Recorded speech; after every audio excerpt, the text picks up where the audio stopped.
kita akan luncurkan dana investasi Indonesia yang saya beri nama Danantara. Kira-kira Danantara ini nanti akan mengelola aset-aset Bank Indonesia sebesar 14.000 triliun. Baru tahu tuh dari media gitu ya kan. Sebenarnya Danantara tuh apa sih? Fungsinya ke masyarakat tuh apa yang fungsi langsungnya? Belum tahu. Belum tahu.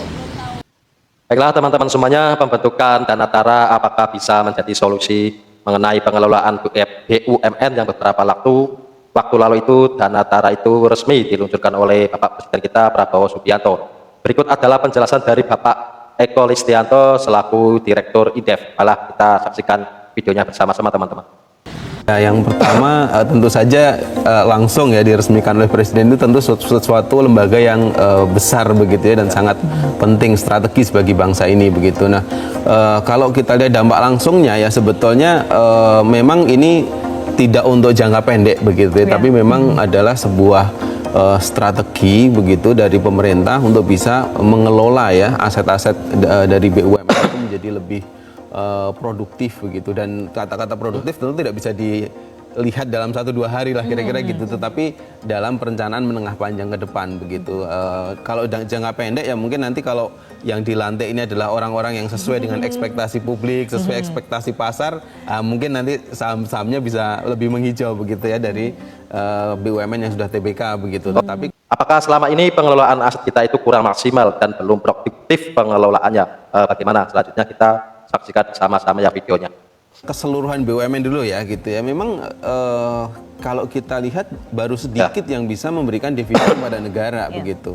Dan kemudian dari sedikit ini kan kemudian harus lebih diproduktifkan lagi begitu. Nah ini mungkin cara dengan mempul mereka ya dalam satu lembaga namanya Danantara ini begitu, itu punya kans ya, punya peluang begitu untuk bisa lebih mengoptimalkan dari aset-aset yang ada begitu. Kebetulan ini kan sebetulnya BUMN besar yang memang sebagian besar kan memang menyumbang profit ya kepada negara begitu, dan yang menyumbang profit aja itu banyak asetnya masih katakanlah belum produktif lah, bagaimana kemudian yang belum menyumbang gitu. Tapi dengan memulai dari 7 ini saya rasa memang punya peluang begitu ya. Karena tadi dampak positif untuk perekonomian Indonesia yaitu diluncurkannya Danantara. Mudah-mudahan begitu ya teman-teman. Terus seberapa efektifkah Danantara itu untuk menarik investor pada datang? Kita saksikan video selanjutnya, penjelasan selanjutnya ya teman-teman. Itu adalah butuh likuiditas yang besar. Dan itu ya kalau dihitung dalam konteks makro itu tidak cukup dari dalam negeri. Mau segede-gedenya dalam negeri kalau hanya berlandaskan dari likuiditas yang ada dalam negeri itu tidak bisa membuat ekonomi kita tumbuh katakanlah bisa double digit misalkan begitu ya, atau at least 8% lah seperti cita-cita pemerintah begitu ya, itu nggak bisa. Nah sehingga perlu likuiditas lebih besar lagi. Nah kan tentu harus ada quote and quote pemancingnya gitu ya, kira-kira proyek apa yang bisa nanti masuk dan kemudian join gitu antara antara Danantara begitu ya dengan katakanlah investor-investor global.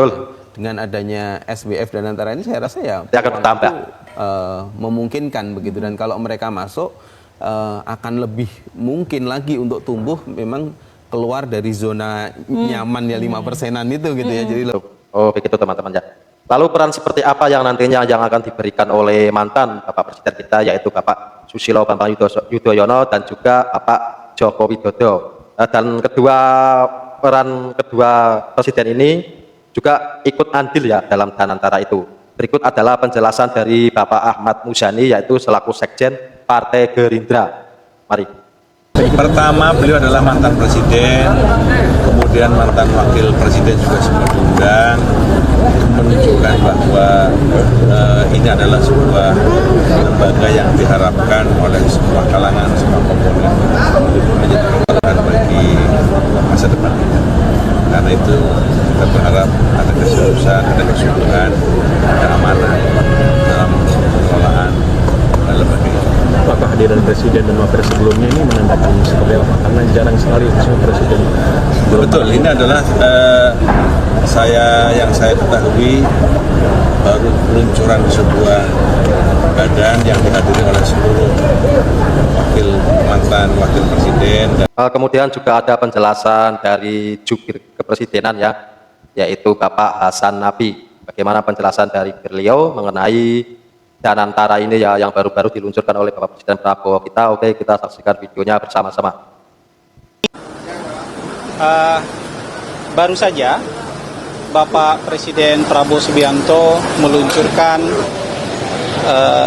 Danantara Indonesia, Daya Ya, Anagata Nusantara, teman-teman. Nusantara. Ini merupakan hadiah juga buat ulang tahun Indonesia yang ke-80 tahun ini. Bapak Presiden menyatakan bahwa dengan adanya Danantara, maka seluruh kekayaan kita, kekayaan bangsa Indonesia dikonsolidasikan dalam sebuah badan bernama Danantara. Kira-kira Danantara ini nanti akan mengelola aset-aset bangsa Indonesia sebesar 14.000 triliun. Ini banyak yang juga ya, akan menjadi 14.000 tidak hanya triliun. sekedar lembaga pengelola investasi, kalau kata Presiden, tapi ini juga akan menjadi instrumen perencanaan pembangunan agar bangsa kita itu bisa menjadi bangsa yang mandiri, bangsa yang maju, dan bangsa yang makmur. Teman-teman sekalian, ini sebenarnya adalah ikhtiar dari pemerintah kita untuk menyelesaikan paradoks Indonesia. Paradoks Indonesia seperti yang dituliskan oleh Bapak Prabowo dalam buku beliau, bangsa kita bangsa yang kaya. Nggak bisa didebat lagi itu bangsa kita bangsa yang kaya. Tapi kan harusnya bangsa kita makmur. Kenyataannya sampai usia 80 tahun bangsa Indonesia berdiri, masih ada masyarakat yang miskin, masih ada masyarakat yang belum bisa makan, masih ada masyarakat yang tertinggal, ya. Ini semua harus segera kita selesaikan. Jadi paradoks Indonesia harus segera diselesaikan. Tidak lagi paradoks, bangsa yang kaya dengan sumber daya alam juga harus bisa makmur, juga harus berhak untuk menjadi negara maju dan negara yang kaya. Itu sebabnya Daya Anagata Nusantara ini nanti akan membiayai sendiri 20 proyek strategis, ya. Ada yang disebutkan oleh Pak Presiden tadi untuk hilirisasi nikel, hilirisasi kobalt, untuk kecerdasan buatan, untuk pembangunan kilang-kilang minyak, dan banyak lain sebagainya. Ini yang akan menopang bangsa kita untuk segera melompat menjadi negara maju dengan pertumbuhan ekonomi 8%. Nanti Danantara akan dipimpin oleh Bapak Roslani. Mantap teman-teman.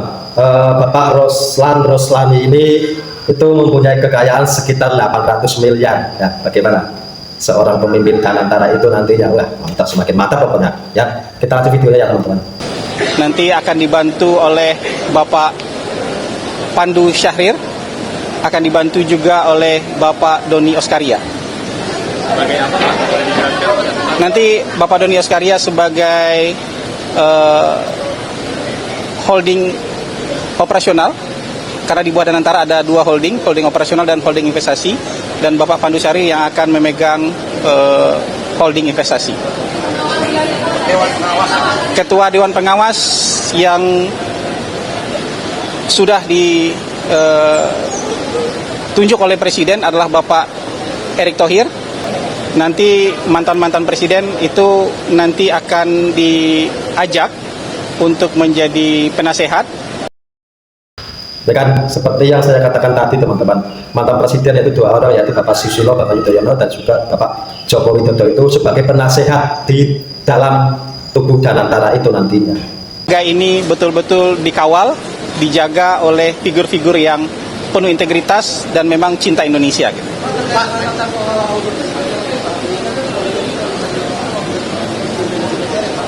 Ini Presiden sudah mencanangkan beliau akan memerangi korupsi, beliau akan menjalankan pemerintahan yang bersih, dan Danantara juga akan dikelola dengan cara yang sama.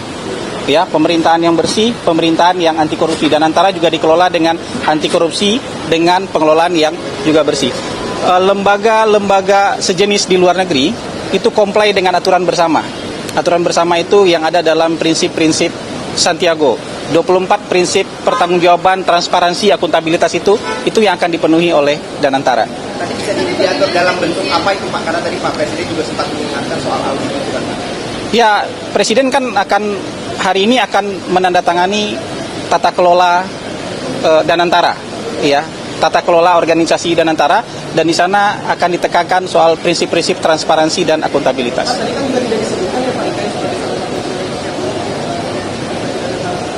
Maksudnya?